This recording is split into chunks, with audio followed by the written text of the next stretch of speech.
US Special Envoy Steve Witkoff is yet again in Israel to discuss growing tensions with Iran. The two sides have been trading threats at odds for nearly half a century. Can they find a common ground, or is a new round of conflict inevitable? This is Inside Story.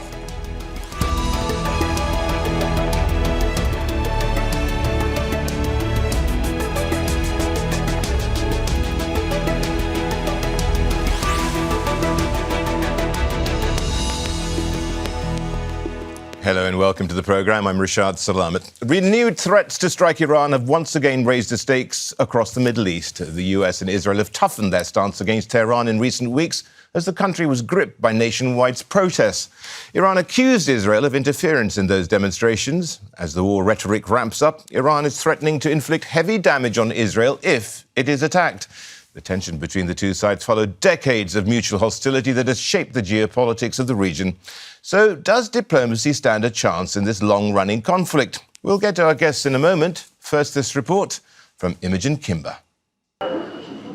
US Special Envoy Steve Witkoff is back in Israel. He's been meeting Prime Minister Benjamin Netanyahu and Army Chief of Staff Eyal Zamir. But one of the main topics on the agenda is Iran. Fear has been spreading since the President of the United States threatened to bomb Iran for the second time in just months.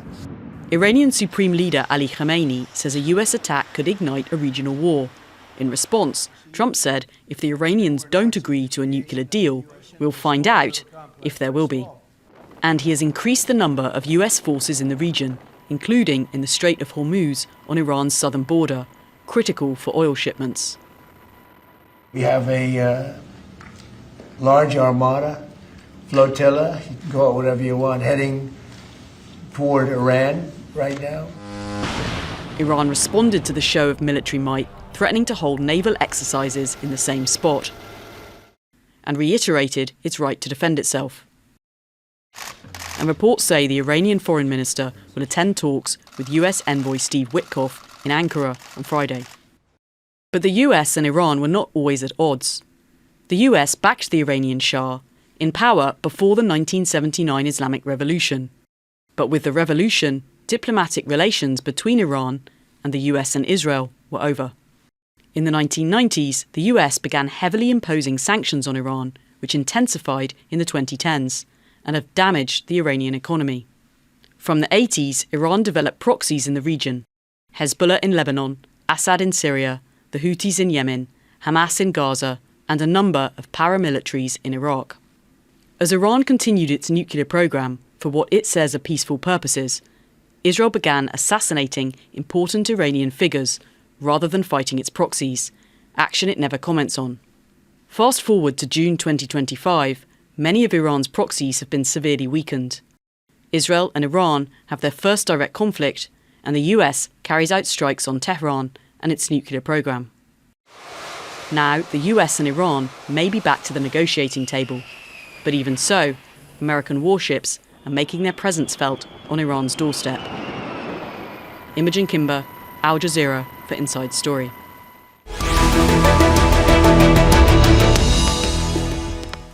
Let's bring in our guests in Washington, D.C., Thomas Warrick, a non-resident fellow at the Atlantic Council. In Ottawa, Marzie Khalilian, a political analyst focusing on US Middle East relations at an academic research at Carleton University.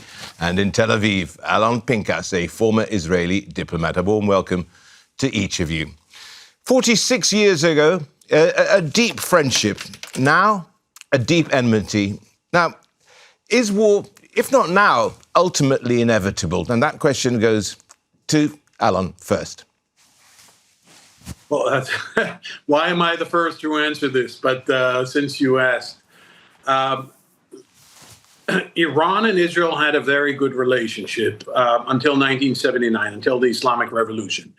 It was part not only of geopolitics, but it was part of a historical attempt by Israel to create a so-called Islamic but non-Arab coalition, or an Arab non-Islamic coalition. And that included Turkey and Iran and other minorities in the Middle East.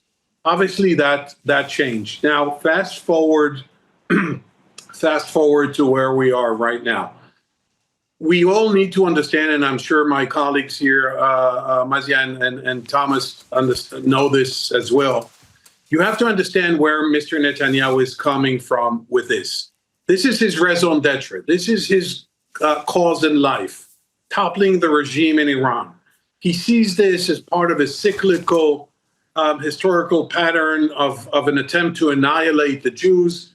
It was the Hellenists, and then it was the Romans, and then it was the Crusaders, and then it was the Nazis, and now it's Islamofascism embodied or epitomized by the Iranians, which is why he's been pushing for a war with Iran for the better part of the last decade, objecting to the 2015 JCPOA, pushing, manipulating, pushing, urging Trump to leave the agreement in 2018, pushing, manipulating, and urging Mr. Trump to attack or to join Israel's attack against Iran in June 2025, just 6 months ago. So right now, it's not about Mr. Netanyahu's decision-making. It's all about Mr. Trump's decision-making. And that, I'm sorry to say, I cannot predict. Marzie, the same question here. Or is it a case that this rumbles on and on and on, using the status quo really to bolster relative power bases, if you will? A bit like George Orwell's 1984, where Oceania is continually at war with Eurasia. I would say war is not inevitable. That's for sure. But what we're seeing between the two countries is just a familiar cycle in this relationship, where we have seen pressure and diplomacy move alongside one another. For nearly 5 decades, Iran and Israel have mainly avoided direct war. They have used deterrence, they have used indirect confrontations, they have used proxies, but all of it signaled that the two countries are hoping to avoid and aiming to avoid direct and open war and confrontation. The real danger that we're seeing right now, it isn't about intent. It's morely about miscalculation that might come from both sides, especially when we're seeing a rise in rhetoric and we are seeing multiple crises for both countries overlapping at the same time. And to you, Thomas, OK, the elephant in the room, but it actually probably is the room in many ways, as Alan was saying earlier. I mean, who knows what Donald Trump wants in all this, too, to some extent? Greetings to your other guests and to you and your viewers.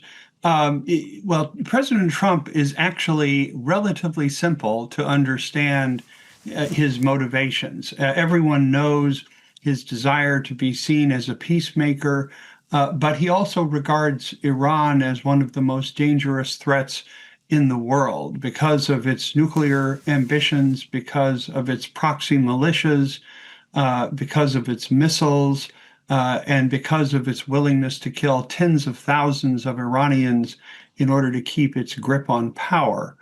And so all of these things make him want to try to see a better future for Iran and for the United States and for other countries in the region. But this is one of those situations that does not need conspiracy theories or elaborate ideologies or architectures to understand. This is all about power, and military force is one tool, diplomacy is another tool. And President Trump, ironically, like Supreme Leader Ali Khamenei, both see the world through a lens of power projection. And talking of power projection here, Marzie, how strong or otherwise is Tehran, given its parlous economic state right now, and indeed its weakened geopolitical position, which we can talk about a bit more? Well, I don't think it's about the question of military strength. What we need to understand is what Iran is capable of doing and what it has done historically and what it has done in the past. Yes, Iran is under a lot of pressure domestically and internationally. We have international sanction imposed on Iran, and the UN sanctions, American sanctions, just to name a few. And internally, as you mentioned, yes, there is unrest, there was political unrest happening in the country. But it's about what Iran is capable of doing, and what Iran can achieve is, and what has done historically is sabotage and making it more costly for other actors to get involved. So it's not necessarily about battlefield dominance. There are other factors to consider in this situation at the moment. Alon, is a weakened Iran actually more dangerous in some ways? Well, it depends how you define weakened. If the regime feels it is under an existential threat, then by all means it becomes more dangerous, because then all brakes are off and all hell breaks loose. Use any cliche that you want. They can attack American targets. They can attack Saudi oil terminals. They can attack the UAE. They can even conceivably, even though I don't think that'll ever happen, attack the Qatari side of the gas fields in the Gulf. And that is very dangerous. On the other hand, if you look at the last 2 years, Iran's, and Thomas alluded to it, its network, its web of proxies has been severely weakened. Hezbollah has been weakened. The Assad regime has fallen, which means that Syria no longer is a conduit to arms transfers. The Houthis are not necessarily obedient and subservient to Iranian needs or demands. And so the Iranians are already weakened, which is why perhaps the Americans see an opening for diplomacy. I don't know, I'm speculating. But if Iran feels it is under an imminent threat militarily from the US and Israel, and that may lead, as the Iranians themselves confess and admit, to further internal domestic turmoil that would present an existential threat to the regime, then it becomes extraordinarily dangerous. So it really depends on what the U.S. will do. I'm sorry to say that again. It really, really depends on what Mr. Trump, President Trump, would do. Well, Thomas, to you, to put it mildly, 2025 has not been a good year for the Iranian regime in terms of the economy, in terms of course, the loss of, or actually the weakening of its loss of its proxies, as Alon was mentioning there. How far has that weakened its negotiating stance? Well, both the United States and Iran try to project strength to the other, thinking that this gives leverage, but there's obviously a deeper understanding on both sides of the strength and weaknesses of their position. The signs are today that Iran is willing to negotiate limits and perhaps restrictions on its nuclear program. No sign of any interest in negotiating about its missiles, which threatens Israel, the Gulf states, and U.S. military interests, nor of the proxy networks, which really are at the heart of the destabilization of the Middle East in country after country. And so it's not at all clear that anything is going to change very significantly as long as Ali Khamenei is the supreme leader. But we will see whether the nuclear discussions are promising enough to avoid the military strikes that President Trump has said he could do if the negotiations are not productive. Marzie, just changing slightly the subject here. Now, is one of the problems that Tehran uses the Palestinian cause as an excuse, essentially, and a distraction for not improving the freedom or indeed the lot of their own citizens? So the issue of the Palestine, the issue of the Gaza is very ideological to the core of the Iranian regime. The Iranians has always used, have always advocated for Palestine, and it's very much linked to their ideology. And Iran has always advocated for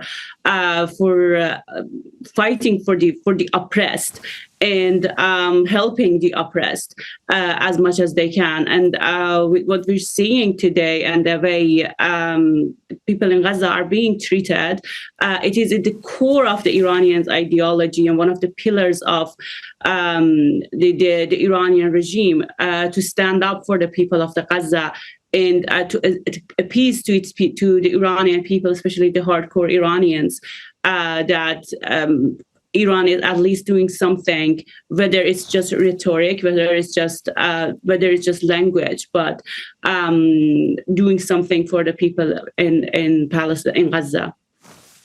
Now, Alan, I mean, this is the same sort of question, I suppose. You know, how has the conflict in Gaza, for one thing, then on top of that, all this rhetoric surrounding Iran, changed the body politic of Israel? And how far has Benjamin Netanyahu been able to capitalize on that, if not been the author of it?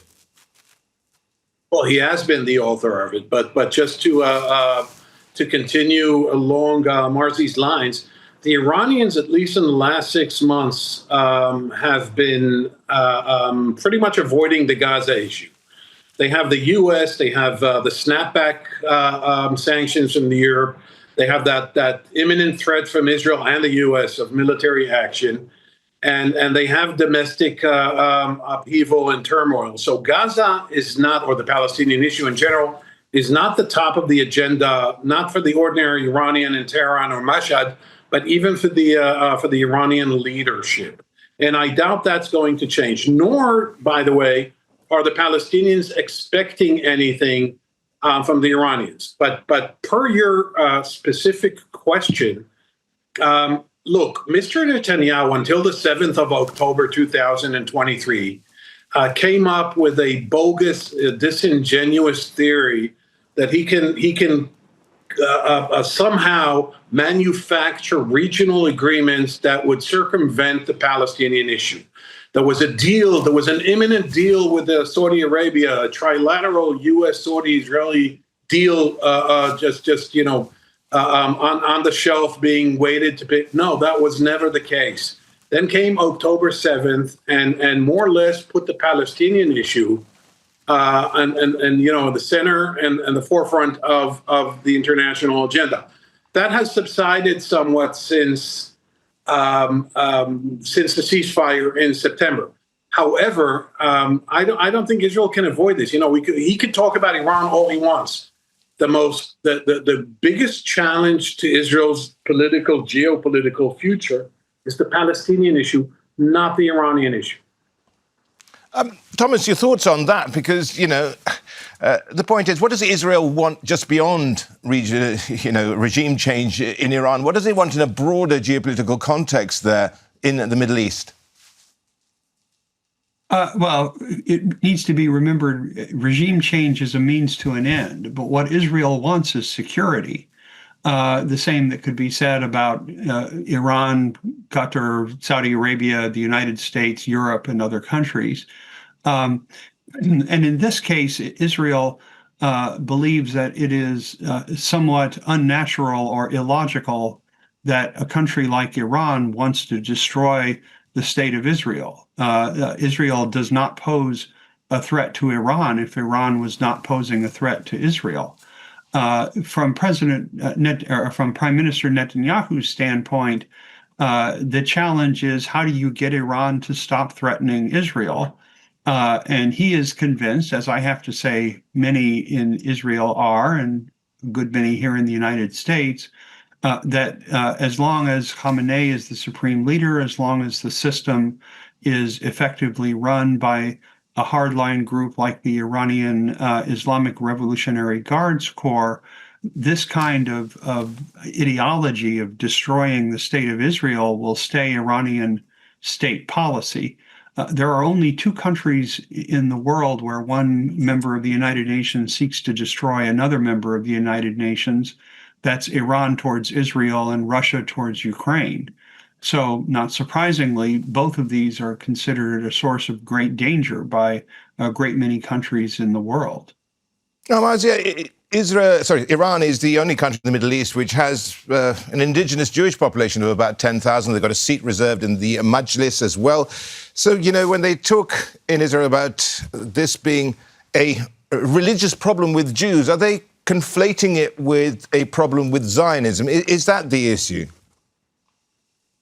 Well, yes, that's a very interesting point that you mentioned. Up to a few years ago, Iran hosted the second largest Jewish population in the Middle East after Israel. Iran had a very active Jewish population, and it would be short-sighted to just define this conflict, a conflict between Muslims and Jews.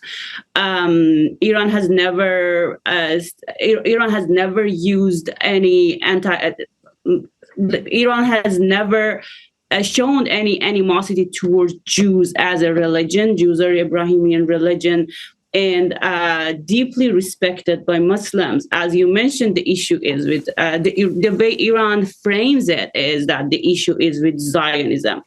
And mostly now the Israeli state treatment of its indigenous population. It is not a conflict towards Jews. Iran has Jews living and practicing their religion, though with constraint for sure. And as you mentioned, they have seat in the Majlis. Again, yes, with constraint, and they're heavily scrutinized. They are being watched, and sometimes to certain extent. But this is not a conflict that could be framed between Muslims and Jews. This is definitely happening in a different context. Alan, let's get a bit more on track here. Now, as we head towards these discussions, if you will, with Witkoff and others, tell me, are there back channels? There must be back channels, and what do you think the conversation is there? Back channels between what? Between who and who? The U.S. and Iran? Washington and Tehran. I would imagine if they're not back channels, they're at least intermediaries that are at work, and people trying to, exchanging all kinds of formula and all kinds of ideas on whether or not a deal. Look, we've reached a point where for President Trump not to attack, he needs to show a diplomatic triumph. He needs to show that Iran assented to some kind of an agreement that, in his eyes, is better than Obama's, better than the 2015 JCPOA. I doubt the Iranians could do that. I doubt the Iranians could provide that. On the other hand, Iran today is much weaker than it was in 2018 when Trump unilaterally withdrew from the agreement. So, to contradict myself, maybe there is an opening via those back channels. But I'll tell you what, with all due respect to Steve Witkoff, a guy whom I respect tremendously, you can't really mediate between Iran and Israel, Iran and the U.S., Ukraine and Russia, Greenland and Denmark and the U.S. You can't do this, just by virtue of being a very good real estate developer in New York City. There needs to be a much more coherent foreign policy. And to be honest, I don't see that.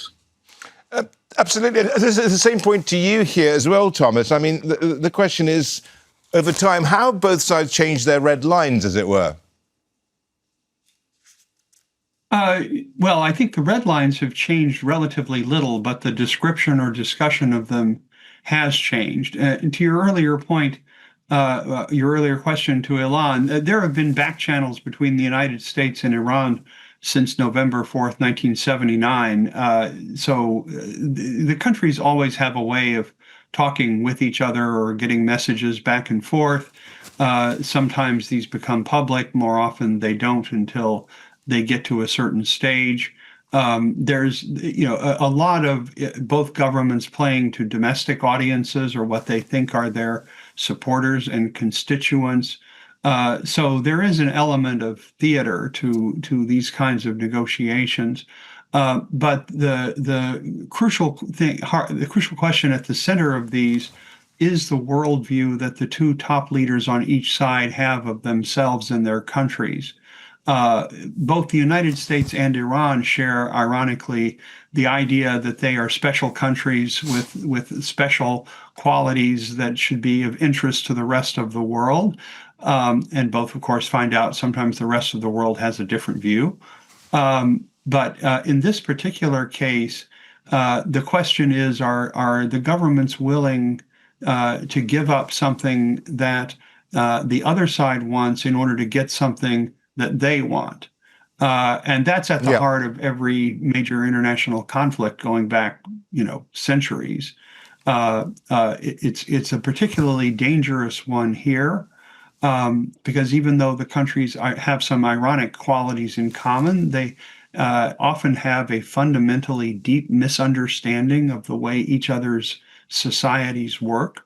Americans don't understand the sense of justice and injustice that is a part of Persian character and has been for centuries. And Iranian leaders have often misunderstood many issues about how the United States sees the world. Now, very quickly, Marzie, what would a deal look like? Very quickly. Sorry, what would look like? What would a deal look like here? What would a deal look like? It's a very, very good question to ask. And what we need to understand is what the two countries are aiming to get.